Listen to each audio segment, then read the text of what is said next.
Hey, where were you when you were 13? I was in Los Angeles in 1971. So I find it interesting. If you listen to pundits, and pundits is a negative term, I think, for most people, but experts, right? Musical experts who talk about greatest hits. Going, these are the greatest hits of all time. Greatest, rhythm guitar tracks, greatest sax track, whatever it is. They tend to be around that person's 13th birthday. But me, 1971. So I was a post Beatles kid.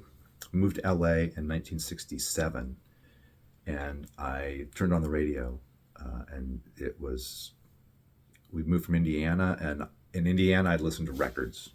I don't know why I didn't listen to the radio. I had a little transistor radio, and I listened to AM, I guess, but I don't know. I just don't remember it. But when we moved to LA, something clicked, and I'd listened to Burl Ives and Herb Alpert in Indiana, and that was about it. My dad had a record of the Indianapolis 500 and of the Le Mans that he listened to. So it was a double-sided LP of just car noises, racing. Um, but but yes, that was my audio intake before then. Really was kind of limited to that. Get to LA, I discovered the Beatles and Bobby Sherman, some pop stuff, some Stone Ponies. I liked pop. But in '71, I started to come into my own and began to listen. So my first concert I ever went to was Led Zeppelin. They came out with Led Zeppelin 4 that year. The album was Stairway to Heaven, came out in '71. Yes, their album Fragile came out, and I was a big fan of Yes when I was especially experimenting with psychedelic drugs. And I just love Yes, and they were a great band for like 5, 10 years there. Then other albums that came out in '71. So, like I said, it was post Beatles. So, John Lennon's Imagine and McCartney's Ram.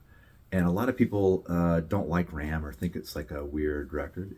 It's one of my favorites. It's just one of my favorites. Anyway, possibly because I was 13 at that time, and the culture for that era with LPs was you'd get an LP, you'd go to the store, you'd look at them all. The cover was important, but who played it was also important. If you bought an album by a band before, like I had Led Zeppelin 3, I had to buy Led Zeppelin 4. There was no choice about in the matter. You bought it, and you listened. So later Led Zeppelin albums, not 4 so much for me. There was some challenges on 4. But as you went on later, the seventh, eighth album, I did not like those albums when they came out, and I took it on myself to listen to those albums sometimes hundreds of times until I got used to them and understood them better and liked them. These days, there's no commitment like that. But some of the other albums that came out in '71, Tapestry by Carole King, What's Going On by Marvin Gaye, just one of my favorite albums of all time. And I don't know, this is because it came out when I was 13. It's entirely possible that's why it's a favorite album.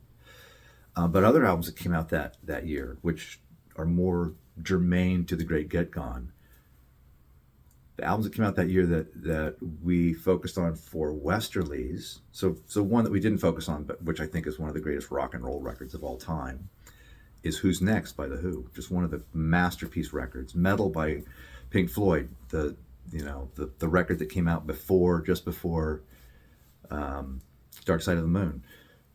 Two great rock albums.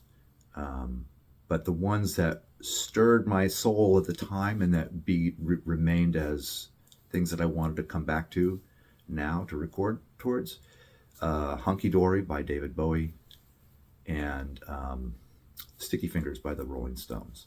So those sounds, those bands, they were made up of, they were combo bands, tight combos, but they also had access to sax and they had access to organ and piano, great guitarists. So they could reach emotional heights with a very tight combo. And that's what we tried to do with Westerlies. We tried to stick with the vintage sounds, as in 1971, and vintage kinds of arrangements. So in those records, the Hunky Dory and Sticky Fingers, for instance, they had sax, but they didn't have sax on every cut. They had organ. They didn't have organ on every cut. They were selective, and they made choices about how to present these records in a way that provided a whole story.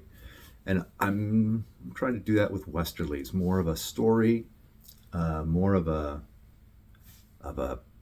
focused period of musical energy, one that was rich and valuable for my era, but might not be rich and valuable for yours. It's a different thing. So yeah, I'm curious where you were when you were 13, having touchstones like What's Going On and Who's Next and Sticky Fingers are pretty powerful touchstones. Now, so here's something interesting. The market, according to what I've read, and I could be wrong, I saw it on the internet. Last year, 2022, was the biggest year in sales for CDs, LPs, and cassettes. And I think that, if that's true, and it could be planetary, it could be United States, I don't know. I saw headlines and then I metabolized them as truths. Um, but the way I think about that, which is just me making it up, right? Is that people are tired of reaching into what I call the colostomy bag of music and pulling stuff out and just having this, you got this great piece of music to listen to. But what made it great for me as a kid, for me growing up, was that record album that presented like a culture. In and of itself, it's a culture.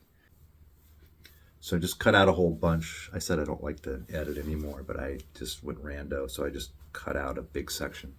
So where were you when you were 13? What year was it? What city were you in? But yeah, where were you when you were 13? Listen to the great Get Gone. Our playlist is out there. Singles out there. The record comes out August 3rd. Yeah. Talk to me.